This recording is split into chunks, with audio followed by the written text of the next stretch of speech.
Hey everybody, Elizabeth Nader, the Nader Narrative and Jersey First TV back with you again to bring you an exciting topic and one that is really defining a lot in the realm of politics and education, and that is a school board, board of education. All that it comes into play with that has been in the news a lot in New Jersey and throughout the country. So I want to welcome to the show really some of the best people we could have to talk about this subject. And that is Josh Aikens and Jackie Tobacco. Both of you, welcome to Jersey First. Thanks, Elizabeth. We are happy to have both of you. You guys are, I would say, experts in this, in your own personal experience and the wins that you have had in this state and helping to change really what's going on at the local level. We know politics are local. So I want you to tell your stories. Josh, I'm going to start with you.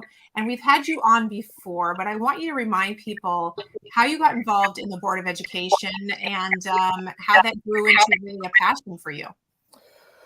Yeah, so how I got into the Board of Education is no one was running. And at that time, we didn't have any kids or anything like that. So I just said to a couple people in town, I said, hey, do you mind writing me in? Didn't think I'd win, but because no one took any interest whatsoever, I outbeat Mickey Mouse with 7 write-in votes. Small town America, yes, I know. And I've been on the board ever since. This is my 8th year, so I'll be finishing up my 9th year next year. So 3 terms later, and it's been absolutely fantastic. It's been quite an adventure, and I never really thought I'd be sitting here talking to you. I thought I would serve time and do a good job, and that really would be it. But I think the direction of the state and direction of the nation has kind of pushed us towards this. Well, it's grown way beyond you just beating Mickey Mouse out to get on the board because you've become a resource to the entire state, definitely. And we're going to talk about that in a little bit. Jackie, I want you to tell your story. In the past 2 years, there's been a lot going on in the state related to education. It's just getting hotter and hotter. Tell us how you got involved. Okay, so I think like many people that are probably watching tonight, I was an irate parent who was very concerned about what was going on with the COVID lockdowns and education.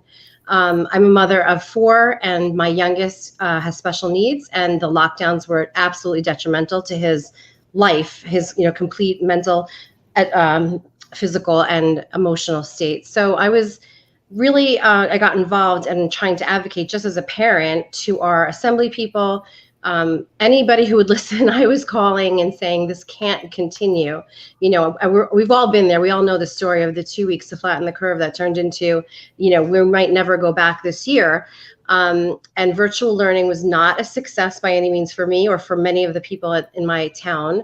And so we just started advocating as parents, and was able to get Assemblyman Scharfenberger to help set up a meeting, and we were with the superintendents and had a group of people that I pulled together, and we just kept fighting. And so being that I was so riled up, I think it just kind of took off from there. It was like a runaway train that I never really thought about, but once there was an opening and I was asking the questions, what else can I do? What else can I do to get the schools reopened?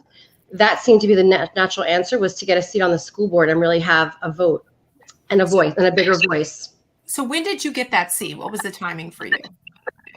I'm in my 2nd year, so I was elected two cycles ago. So this will be I'm coming up onto my next year will be my 3rd year of serving. So I want to talk about a little bit what happened since you've been elected. So this is very much a COVID-inspired situation, fighting for your children, which you would have done anyway because of your nature, but COVID, of course, put the pressure on.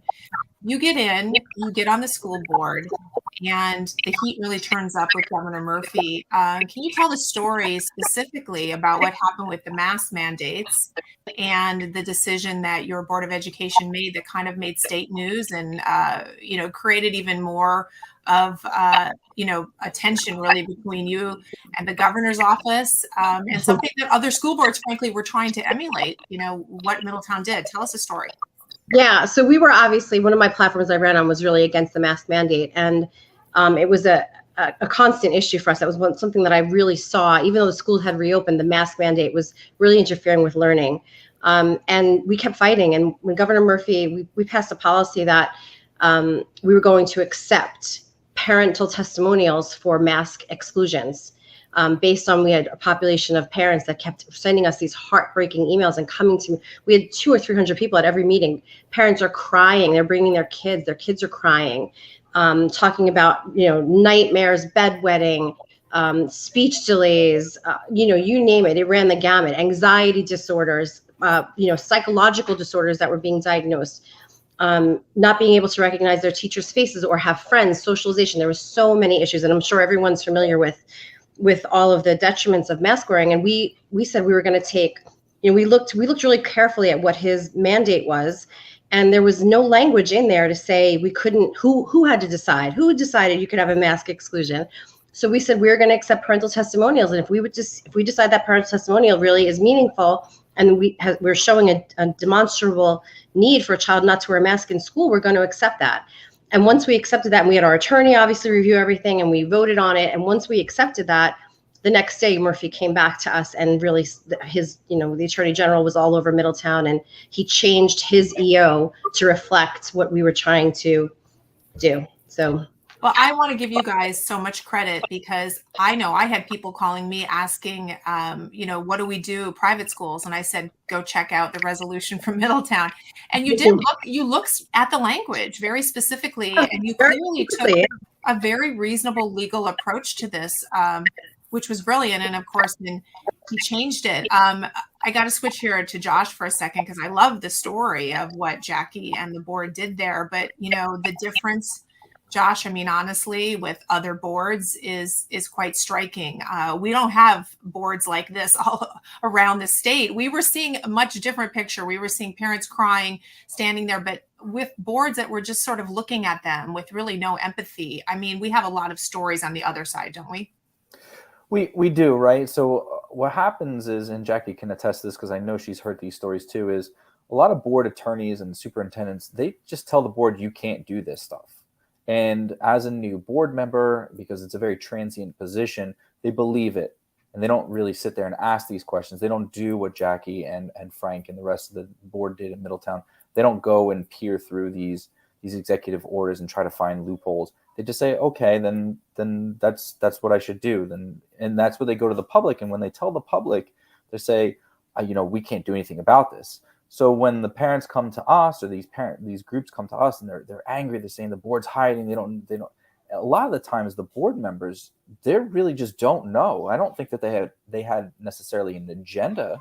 I think that a lot of them just really didn't inform themselves to the avenues that were possible out there. So that's what we were trying to do. Once Jackie's board did that, we sent that resolution out to. I think I sent it out to 7,000 to 10,000 people.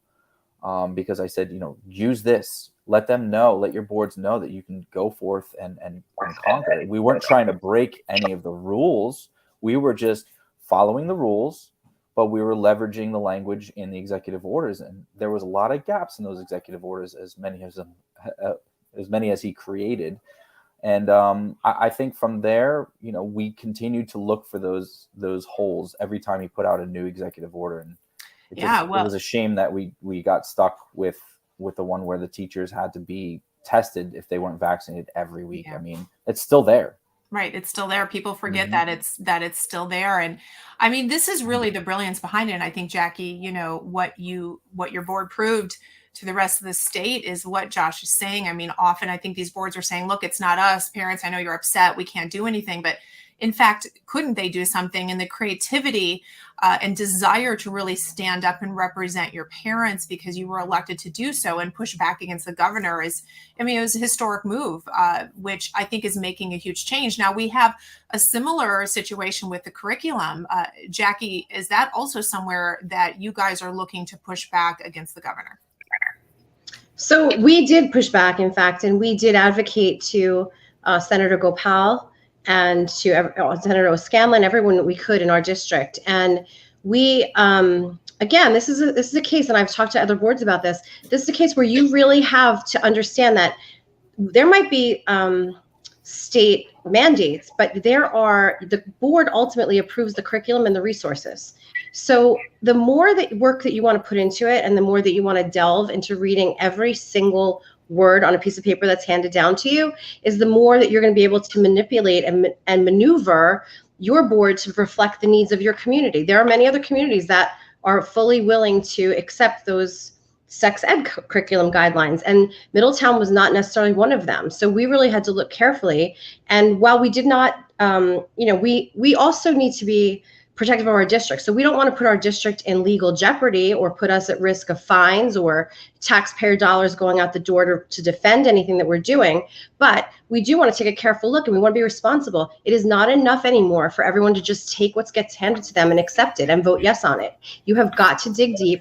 You've got to read. You've got to look at your resources that your curriculum directors are putting out, and you've got to accept. And, we're lucky in Middletown, which is not the case in every single district, but we are lucky that we do have curriculum directors who can write curriculum, and we're able to look at those resources. And we really had to have our committees dig down, look at the resources, and really make a decision as a board. We were not going to accept the status quo that was being handed to us for K through 5. Bare minimum, K through 5 was not going to have the same attention put on it the way the other grades were going to. We were really going to try to be really protective and do what's age appropriate and what we feel was age appropriate in our district. So we didn't necessarily go up against head to head with Governor Murphy on this, but we did advocate for sure for our parents, and we definitely have a curriculum that was transparent on our website. The parents can take a look at it.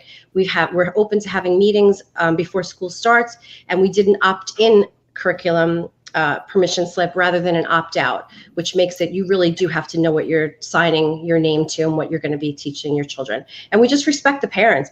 Basically, we really just try to respect the parents and all parents, because there are some parents who want these topics taught, which is their prerogative as well. And if it's in there and they can be taught in a safe way and it's age appropriate, then we're not going to be the determination of what's appropriate for every child and their family, but we are going to protect the kids and the needs of our district as well as we can. I love what you're saying, because basically you're not putting yourselves out there as the final decision, as to what, your children should be taught, right? The parents have influence. I mean, shouldn't be groundbreaking, but it is kind of a groundbreaking concept lately, unfortunately.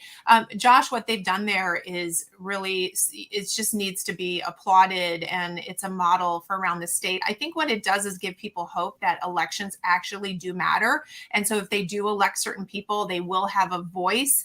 That really brings me to our encouragement of other people running for these open seats. I want to talk about Arise New Jersey before. We've had you on and talk about that in the past, but that started originally with Phil Rizzo in, I want to say 2020. Is that right? Or 20? I lose track of the years. We all do with the COVID years, but it was started, primarily to encourage people to get involved at the local level in that regard, because the school board really is so important. And I don't think people really understood the importance until we went through COVID, which is really the blessing, if I could say that. Talk about Arise now. You've taken it over, and what you guys are doing. Sure. And realistically, Jackie touched on a great point here, and what she's doing in her district is very important. Each district should be the determining factor of what that community's priorities are, not just a broad brush sweep for the entire state. One community's priorities are not the same as the other, as the next. And I think we need to emphasize that. And that's why running for school boards is very important. I think that what happened with COVID and what happened with all these curriculums and standards and stuff, all that stuff, I think what we're seeing is parents are starting to ask questions and wanting to get involved. They have this sense of anger or energy, and they don't know where to focus it. And they find themselves at our doorsteps asking these questions, and a lot of them just ask questions and they don't run, and that's fine by us too. We will give them the information, because that's all we're here to do, is provide them information and guide them, to do what they feel is best. So what we're doing now, we're trying to encourage as many people to make sure that their petitions are done. We have until the end of the month, July 25th. All you need is 10 signatures. It's not much.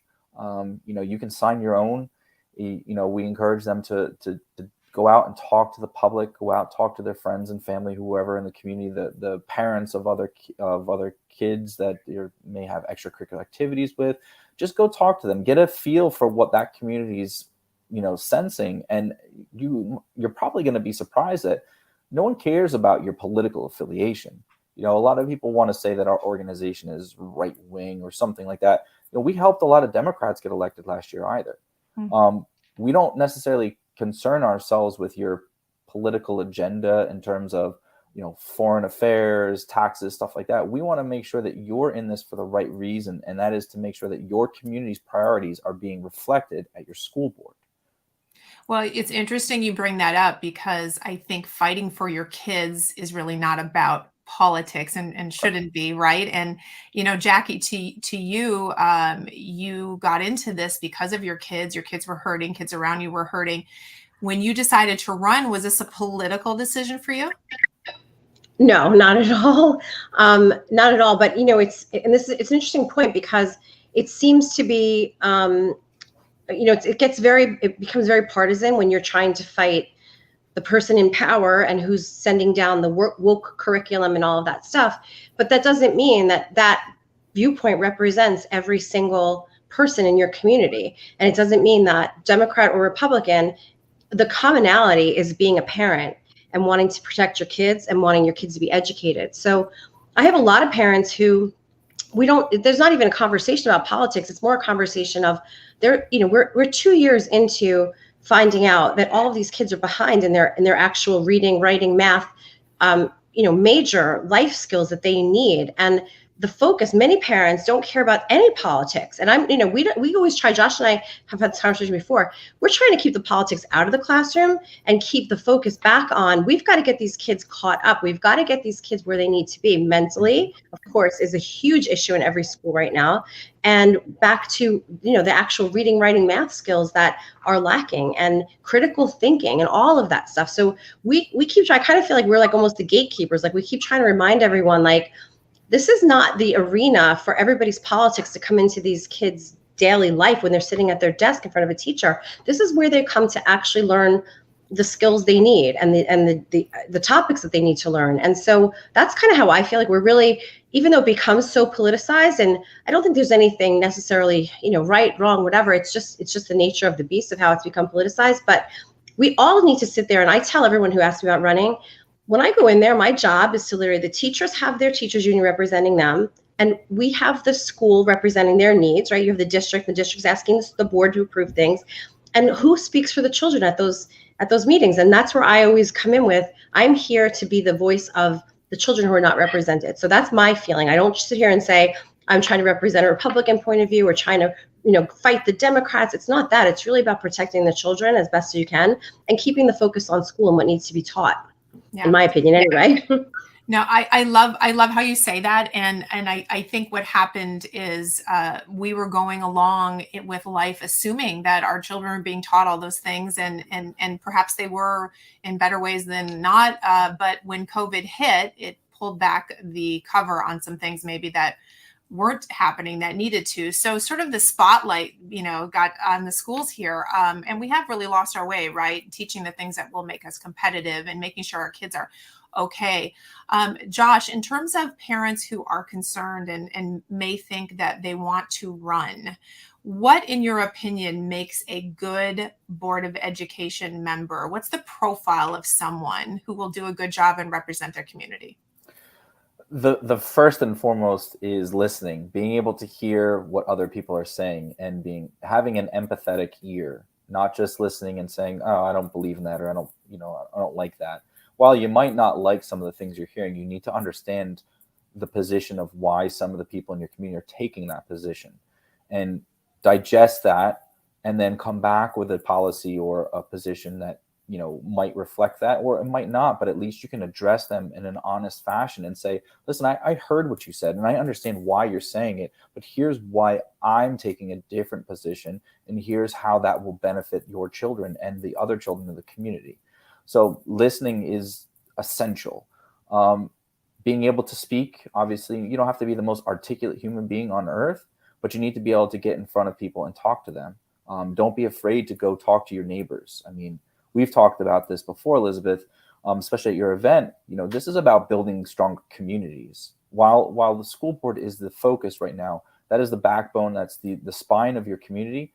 We're not a strong community anymore. No one knows their neighbors. No one talks to their neighbors. And it's a lot easier to dehumanize your neighbor when you don't know them.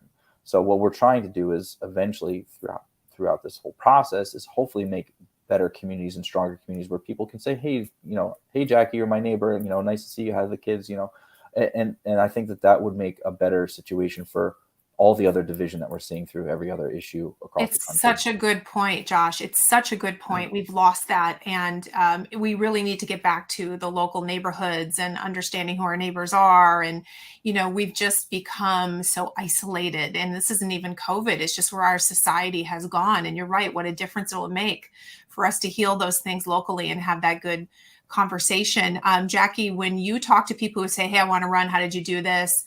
What advice do you give them? My first piece of advice, I had a very contentious election. And my advice is always, you have to know why you're doing it and hold on to that tight. So if you're doing it for your kids, if you're doing it for your own family and the families around you and your community, that will get you through any kind of, it's a campaign. And just like any political campaign, you're going to be attacked. You're going to have Facebook posts about you. You're going to have dissension. And you have to keep focused on why you're there and what you're there for, and really block out all the noise and don't let it shake you. Once you I feel like once people are on a mission, and this is why I'm hoping and praying that we see so many more parents run. Once you see what we're up against, I think everyone should feel that same kind of passion and fire to, this is our money. These are tax dollars. We're working, we're paying taxes. We want our schools to be great. We want our neighborhoods to be great. We want our kids to be educated. Those are all very common goals and dreams for all of our families. And I think especially in New Jersey, it's like everyone wants to live here because it's got the best of everything. And so we'll have to kind of decide, well, you can't leave it up to everyone else to just fight for you. You have to get in it. You have to just get in it and put your blinders on and just go, knowing that you're doing things for the right reason. And it's going to, hopefully pay off in the end. Yeah. I mean, being shot, but it means something. Yeah, definitely means something. I mean, being attacked on social media, I mean, that never happens to Josh. I'm sure he can't relate to that at all. But it's all part of it, right? Whenever you stand up for anything, there will be dissenters and people that will try to pull you down. But I think when the passion, clearly, Jackie, you've been led by passion, and you, Josh, as well. Josh, so speaking of passion and hoping to change the state, Arise is focusing on, I know you've been working with Moms for Liberty, you've been partnering with Common Sense Club, which is Bill Spady's organization. You're focusing on all the open seats. So how can people get that information so they can find out where those seats are and when those elections are? Sure. Yeah. All the open seats are listed on commonsense.com, commonsenseclub.com under their education tab, or they're on our Facebook page, Arise New Jersey. We have nice, easy to handle graphics. You can see, you can find your county, you can find your district. Most districts will have either 3 seats or 2 seats up. Some districts might have more where you're filling in partial terms, but there will be an election every year. There's 1,200 seats every year. It's an amazing number of seats that change. That's what I was saying. It's such a transient position. People will do it for 3 years and then just, their kids will get out of school and they'll just get out of there and the next group will come in. And really a lot of information is lost on them because no one really sticks around too long. But if they have any questions, you can always email me, info@arisenj.com. It's the best place to reach me. You will get me personally, and I will reply back to you as quickly as possible. Awesome. Well, what I got to say to both of you, you guys are heroes. I mean, Josh, you've been working really hard at this, and Jackie, you're a known quantity. You probably didn't ask for that, but you're definitely a hero in New Jersey for everything you've done. And I think in a lot of ways, your town and your effort has become the face of what it looks like when you're intelligent and you push back and you work hard and you fight for your kids. So I want you each to kind of give one last bit of encouragement to parents who are watching tonight. Jackie, this is you. Go ahead. Really, anyone that's even thinking about it or that's come to board meetings or that has written an email, this is your opportunity to really have a voice at the table. And I encourage everyone to do it. It's going to take a village of parents to really push back the tide of what's been going on and to get kids where they need to be. So I encourage anybody. It's definitely, it's never boring, always interesting, and you definitely have a voice, more of a voice than you do just staying at home and writing on social media. So as I've learned. Yeah, that is the truth. Josh, what do you have to say in closing? I honestly, I want to thank you, Elizabeth, for giving Jackie and myself this opportunity to speak to your audience. It's kind of strange that people like her and I, essentially nobodies from nowhere, just doing what we think is best, getting this opportunity. So we really do appreciate it. And I can't say enough, Jackie is an absolute superstar. If anyone wants to look for a model board member, you go to Jackie. And she's not like she comes from the education field.